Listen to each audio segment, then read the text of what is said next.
I didn't say anything because it seemed like a sensitive subject. So I thought that if I waited, you would tell me when you were ready. Alright, Jimmy. Very well said. Okay, so Lois, what did you learn?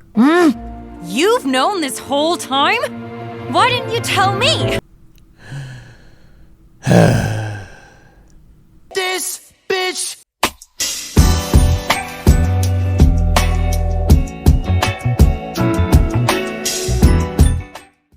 Alright, I'm just gonna cut right to the point. You wanna know what the biggest problem with my adventures with Superman is? It's two big mistakes. Reason number 1, Clark's secret was revealed way too early. And reason number 2, they ruined Lois. I'll go and start with reason number 1. As early as episode 5, Clark is revealed to be Superman to our main characters, or you know, the people that matter. And I don't really like that, because that's a core piece of what makes a superhero double life genre entertaining. And that's all because there's so many interesting scenarios and situations that you can make of it. For example, in Static Shock, he just got done doing some superhero work and put away his outfit. However, he's halted by some cops under the suspicion that he's doing some illegal activities. So they want to check his bag, but uh-oh, they can't check his bag because they'll find out he's Static Shock. Roger doesn't like what he has to do, but he pretty much has to book it from the police. But that's not all. It turns out that Virgil's dad is dating the female police officer that halted him earlier and is now in his home.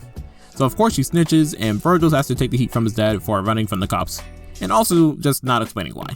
Because again, if he does, they'll find out he's Static. So sadly, Virgil just has to take whatever's coming to him and deal with it. So yeah, with Superman, now that the secret's out, the show throws away the potential of these interesting scenarios like these from us. And you know what?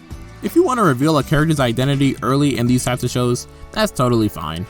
As a matter of fact, in Danny Phantom and American Dragon Jake Long, great show by the way, they actually have people close to them figure out their secret fairly early in the series too. But you know what the difference is? You really want to know what the difference is? It's two differences actually. They didn't suck, and they didn't ruin their characters for doing so. Which brings me to reason number 2. So, what do I mean by this? Well, here's how Superman did it. In Superman, Lois suspects that Clark is Superman and tries to get him to tell her. Clark, trying to hide his secret, continues to lie to her. So, what does Lois do to get what she wants? She forcibly makes Clark tell the truth by jumping off the roof, bars, and getting him to expose his secret. So, of course Clark doesn't want her to become a street pizza, so he has to suck it up and use his powers to save her. So then Lois is mad that Clark has been lying to her by not telling her his secret. So you're probably wondering, hey Real, what makes this suck? After all, Clark is in the wrong for lying to Lois, right? Well, no. Not at all actually. Lois is 100% in the wrong, and Clark isn't wrong at all. And yet the show wants to drag Clark through the mud and make Lois feel like her actions are justified. The issue is that the drama between these two really sucks and is very unbalanced. You see, to me, what makes good drama is that you gotta want to understand and see the good and the bad on both sides. I look at Clark's reasonings for not telling anybody, which is because he wants to live a normal life, but also can't help but to help those in need. As well as the fact that Lois is on a freaking witch hunt for Superman and wants to go as far as to dox and expose everything about him. Clark doesn't want that, so he lies and hides.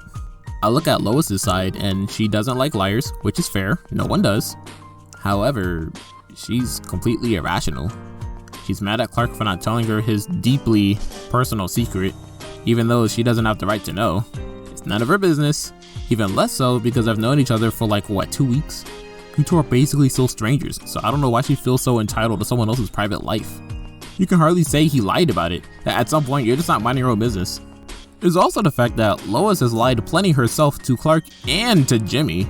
And don't give me that she apologized for lying crap, okay?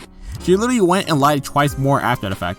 And each time she jeopardizes all of their jobs and lives. And by this point, she doesn't even know or suspect that Clark is Superman, so she was really playing with fire.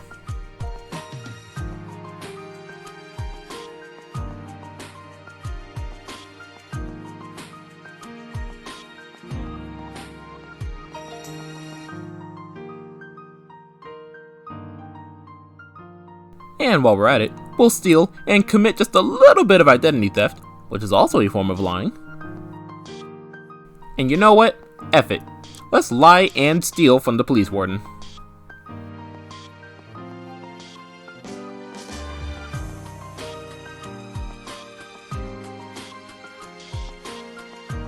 Wow, I can't believe what a horrible person Clark is.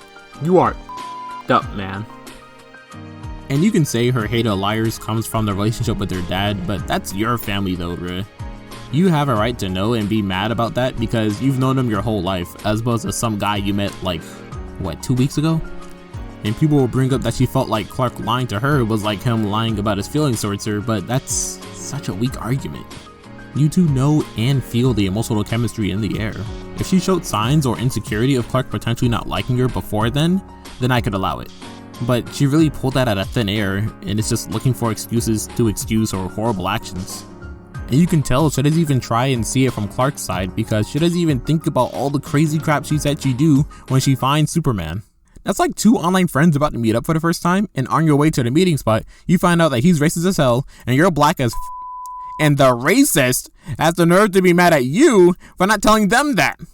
Bro, why didn't you tell me you were black? Nigga, you're racist! You don't get to be mad! But yeah. And sure, you could say that Lois would cease her operations upon finding out it's Clark and thus wouldn't do such things, but that's such a hindsight response, man.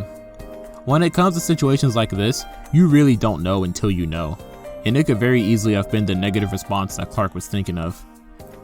And so, after all that, how can I, or really anyone, possibly even be on her side? It's too much going for Clark, and it's too much going against Lois. Now, you want an example of good drama that showcases a balanced blend of the good and the bad between both of its characters? I bring you a Disney classic, a Goofy movie.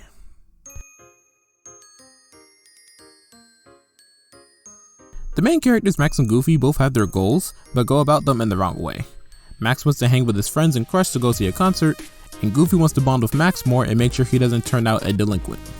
However, Goofy goes about it in the wrong way by forcing Max to go on a last-second camping trip and making Max miss the concert. Upon hearing the news, Max goes about his goals in the wrong way by lying to his crush and saying he knows the concert host, and his dad by purposely changing the map directions to go to the concert. So as you can see, both are wrong, but you can't blame them for doing what they did. Goofy just wants to be a good dad and was getting gaslit by Pete, who gave him unnecessary worries about Max. And Max, well, he's just an angsty teenager that has trouble communicating effectively, because talking's hard. So yeah, this makes for great drama and conflict between our two characters. You understand why they do what they do, all while still making them likable and reasonably flawed characters. Now, I recognize that you're not gonna always have rational or fair-thinking characters in media, but as proven by the Goofy movie example, your characters don't even need to be right. Both parties at the very least need to have justifiable actions and reactions, without making the characters horrible and unlikable. And you know what? While I'm bringing up other series, wanna know how Danny Phantom handled The Secret Revealed? Danny's sister, Jazz, is concerned about Danny's struggles and wants him to communicate, but then she accidentally sees Danny transform and finds out he's a ghost. She tries to suss the information out of him, but she realizes why it's so hard for him to speak on. All I'm saying is I'm your sister and I care about you. And even though you don't think I'll understand, you can talk to me about anything. I'm just saying if we could find that ghost at Jazz's school, we could have peeled that ghost like an onion. Well, we can't completely vaporize it. Don't you want to at least examine the remains? I don't feel like talking about it. Yeah, I'd imagine not. And so, she leaves it alone and assures Danny that he can tell her properly when he's ready. Oh, that's not good enough for you, huh? Alright, here's another one. Here's one from American Dragon Jake Long. Jake's friend accidentally breaks a vase, and they try to come up with a get-rich-quick scheme to replace it quickly. And then at some point, they stumble across an unconscious dragon form Jake and decide to sell his existence for money. Later, they find out that the dragon was Jake and do everything in their power to save him. They contact his family, and they even pay a taxi driver the $500 reward for exposing dragons just to catch up to Jake quickly. And they give him a $6 tip. By the end of the episode, Jake is safe, but is now tasked with wiping his friend's memory of the day. And he was going to, until his friends assured him of this. Listen, Jake, Spud and I want you to know something. This whole magical thing, look, man, we don't care if you a dragon, a troll, a unicorn. Or even my mom's lasagna. Yeah, point is, we're friends for life and friends for real. And that's what's up. Whatever she just said, totally. Man, it's kind of funny how these literal children and teens are acting way more mature than this young adult woman. The other reason why I bring this up is that it shows the kind of person someone really is when they find out such a deep personal secret. And the fact that Lois even threatened to leave Clark, let alone be petty and spiteful towards him, goes to show the kind of person Lois is. And the reason why I say all of that is because this is one of our main characters that is a part of one of the core relationships of the show. How am I supposed to like and cheer your relationship on when you suck this much as a person? Lois really is just a crazy, nosy, lying, dumb, hypocritical bitch. Whoa there, Rio. Don't you think that was kinda mean? No. Jumping off a freaking building because you didn't get what you wanted from someone is pretty mean. And before I hear the old, oh come on, Lois being a crazy, nosy, lying, dumb, hypocritical bitch is just her character flaw. Bruh, no. At some point, we gotta draw a line in the sand and say those aren't character flaws. That's just a bad and unlikable character. So yeah, that's the biggest mistake of my adventures with Superman. Lois sucks. And seeing as how in recent episodes, Lois is still keeping secrets from Clark, such as hiding a piece of Clark's multi-dimensional history, yeah, I don't think she's gonna get better. Because it sure is crazy how Clark gets crapped for hiding a piece of his life from others, but when Lois and Jimmy hide a piece of Clark's life from him, they don't catch the same heat and repercussions. If you're gonna say they chose not to tell him because he wasn't emotionally stable at the time, that's honestly fair and fine. Just be sure to tell him or his parents at some point. That is a reasonable reason. Now, if only Clark was given the same courtesy. But you know, I could maybe forgive it if they gave Lois some sort of call out or self-reflection, like in the first episode. And after seeing how Jimmy handled Clark not telling him his secret, you'd think Lois would have learned a lesson, but nope. She's still angry and acts as if she has the right to know business that isn't hers, while also hiding business from the people that have a right to know. Outside of the Lois crap, the rest of the show was fine, I guess. But man, it's hard to enjoy the rest of the show when one of the main characters suck this badly.